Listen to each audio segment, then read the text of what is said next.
বন্ধুরা আসসালামু আলাইকুম। আপনারা স্ক্রিনে দেখতে পাচ্ছেন যে বাংলাদেশ বিদ্যুৎ উন্নয়ন বোর্ডে একটা নিয়োগ বিজ্ঞপ্তি প্রকাশ করেছে, যেখানে 250 জনকে নেওয়া হবে।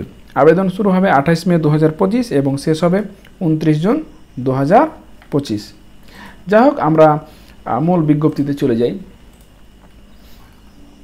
আচ্ছা, এখানে একটা পদ রয়েছে যে উচ্চমান সহকারী, 77 জনকে নেওয়া হবে।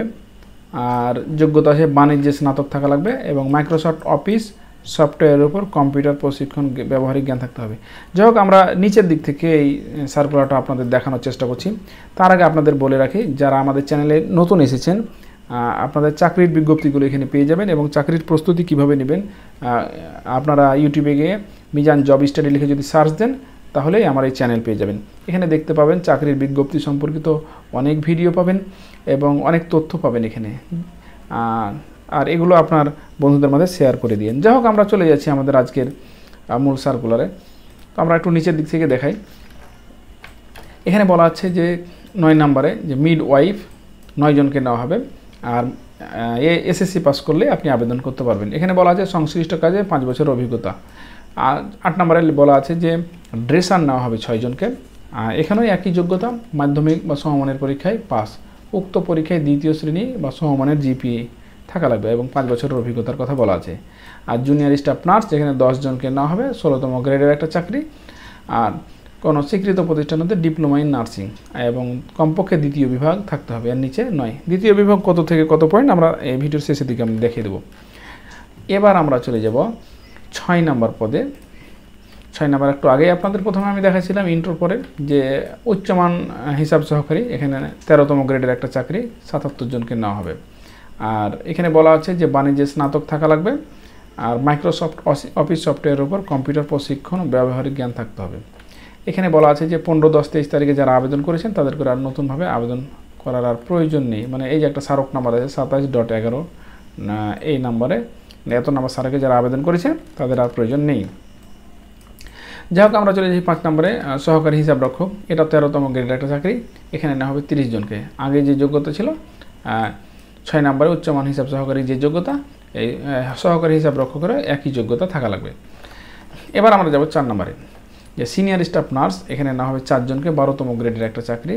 আর কোনো স্বীকৃত প্রতিষ্ঠান হতে ডিপ্লোমা ইন নার্সিং বা সংশ্লিষ্ট কাজে 5 বছরের অভিজ্ঞতা এবং কোনো পরীক্ষাতে দ্বিতীয় বিভাগ বা শ্রেণী বা সিজিপিএ এর কম হতে হবে না, মানে হলে আবেদন করতে পারবেন না।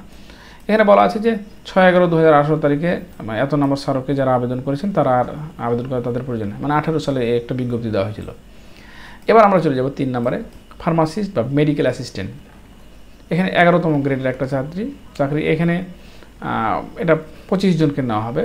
আর এখানে বলা আছে কোনো স্বীকৃত প্রতিষ্ঠান হতে diploma in pharmacy, diploma in medical technology, diploma in medical faculty বা সমান 3 বছরের অভিজ্ঞতা থাকা লাগবে এবং কোনো পরীক্ষাতে দ্বিতীয় শ্রেণী বিভাগ বা সমমানের জিপিএ বা সিজিপিএ এর নিম্নে নয়। তবে এখানে আরেকটা কথা বলা আছে যে বিদ্যুৎ উন্নয়ন বোর্ডের 6/11/2018 তারিখে এত নম্বর স্মারকে যারা আবেদন করেছেন ইতিপূর্বে তাদের আর আবেদন করার প্রয়োজন নেই। মানে এটা রিসার্কুলার। আপনারা 2 নম্বরে দেখতে পাচ্ছেন সহকারী নিরাপত্তা কর্মকর্তা, আঞ্চলিক গোয়েন্দা কর্মকর্তা, 11তম গ্রেডের একটা চাকরি। নেওয়া হবে 2 জনকে। যোগ্যতা বলা আছে নিরাপত্তা ও অনুসন্ধান সংক্রান্ত কাজে 5 বছরের অভিজ্ঞতা সহ দ্বিতীয় শ্রেণীর স্নাতক ডিগ্রি থাকা লাগবে। আর মাইক্রোসফট অফিস এবং সফটওয়্যারের উপর কম্পিউটার প্রশিক্ষণ থাকতে হবে।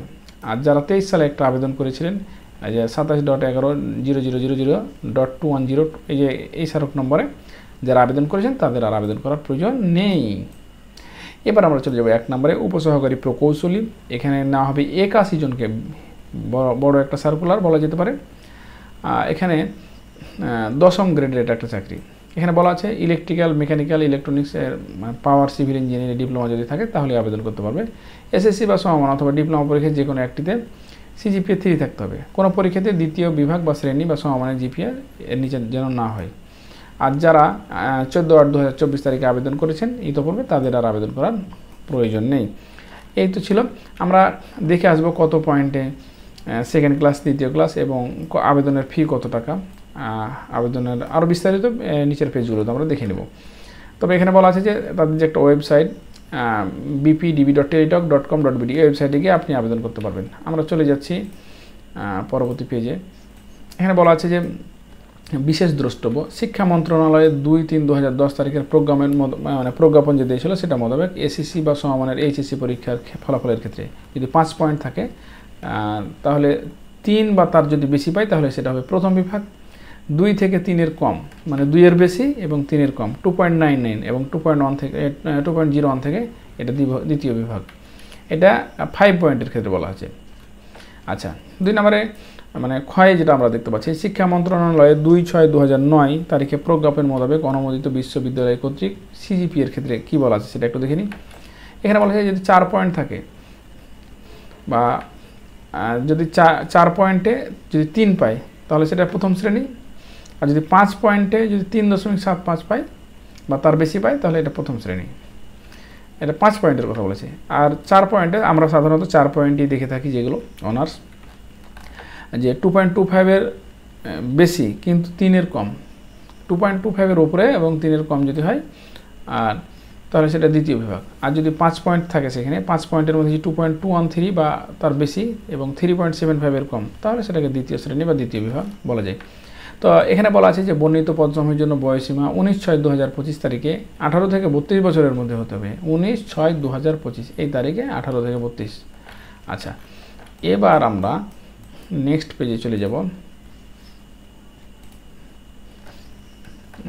এখানে একটা বিষয় আছে যে অনলাইনে কিভাবে আবেদন করবেন সেটা একটু দেখে নিই। যে পরীক্ষায় অংশগ্রহণ ইচ্ছুক ব্যক্তি bpdb.telejoc.com.bd এই ওয়েবসাইটে গিয়ে আপনি আবেদন করতে পারবেন। আচ্ছা অনলাইনে আবেদন পূরণের ফি এবং জমাদানের তারিখ হচ্ছে 28/5/2025। এটা আমি আগেই বলে দিয়েছি 28/5/2025 তারিখ এখানে শুরু হবে। আচ্ছা আর আবেদনের শেষ তারিখ হচ্ছে 19/6/2025 এই তারিখে শেষ হয়ে যাবে রাত 11:59।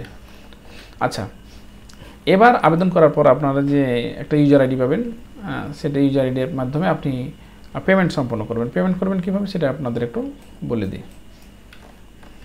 এখানে বলা আছে যে 1 নম্বর পদে যে ফি আছে সেটার জন্য 200 টাকা এবং চার্জ হচ্ছে 23 টাকা, টেলিটকের মোট 223 টাকা লাগবে এবং 2 থেকে 4 নম্বর পদের জন্য 150 টাকা লাগবে এবং 18 টাকা ফি সহ মোট 168 টাকা এবং ক্রমিক নম্বর 5 থেকে 7-এ বর্ণিত পদের জন্য 100 টাকা করে লাগবে এবং ফি মানে সার্ভিস চার্জ 12 টাকা, মোট 112 টাকা। আর 8 ও 9 নম্বর পদে বর্ণিত জন্য 50 টাকা এবং টেলিটকের সার্ভিস চার্জ হচ্ছে 6 টাকা, মোট 56 টাকা। 72 ঘন্টার মধ্যে দিতে হবে। তবে যদি কেউ শারীরিক প্রতিবন্ধী নিগোষ্ঠী, ক্ষুদ্র নিগোষ্ঠী যেটা তৃতীয় লিঙ্গের কোনো প্রার্থী হয়ে থাকেন তার জন্য সকল পদের ক্ষেত্রে 50 টাকা চার্জ এবং 6 টাকা সার্ভিস চার্জ যে মোট সর্বোচ্চ 56 টাকা লাগবে।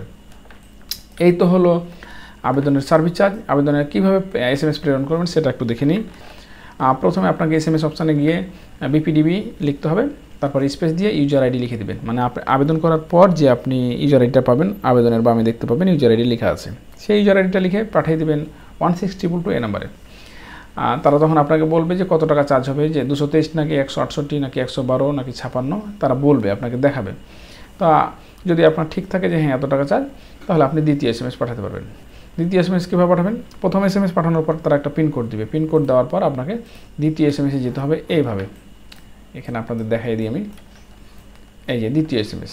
দ্বিতীয় SMS যাবেন, আপনি লিখবেন বিপিডিবি, তারপর স্পেস দিবেন, তারপর ইয়েস লিখবেন, তারপরে পিনকোড লিখবেন এবং সেন্ড করে দেবেন 16222 এই নাম্বারে। তাহলে আপনার বলবে যে আপনার কনগ্রেচুলেশন, আপনার আবেদনটি গৃহীত হয়েছে, আপনাকে ধন্যবাদ জানাবেন, অভিনন্দন জানাবেন। আবেদন হয়ে গেল। আপনারা চাইলে একটু চেক করে দেখবেন যে আপনার পেমেন্ট সম্পূর্ণ হয়েছে কিনা। এই তো ছিল আবেদন।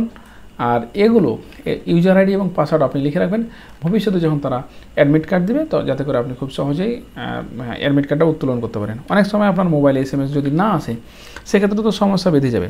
সেজন্য আপনি যদি ইউজার আইডি এবং পাসওয়ার্ডটা থাকে তাহলে আপনি নোটিশগুলো দেখেও আপনি অ্যাডমিট কার্ড ডাউনলোড করতে পারবেন। এই তো ছিল আজকের বিজ্ঞপ্তি। আপনাদের কোনো পরামর্শ, কোনো সাজেশান যদি থাকে যে এই ভিডিওগুলো আরও অন্যভাবে দেওয়া যেতে পারে, আপনারা কমেন্ট বক্সে কমেন্ট করবেন, যথাসাধ্য এটার মান উন্নয়ন করার চেষ্টা করবেন ইনশাআল্লাহ। তো আজকের মতো ভিডিও থেকে বিদায় নিয়ে নিচ্ছি। দেখা হবে নেক্সট কোনো ভিডিওতে। সে পর্যন্ত আমাদের সাথেই থাকুন। আল্লাহ হাফেজ।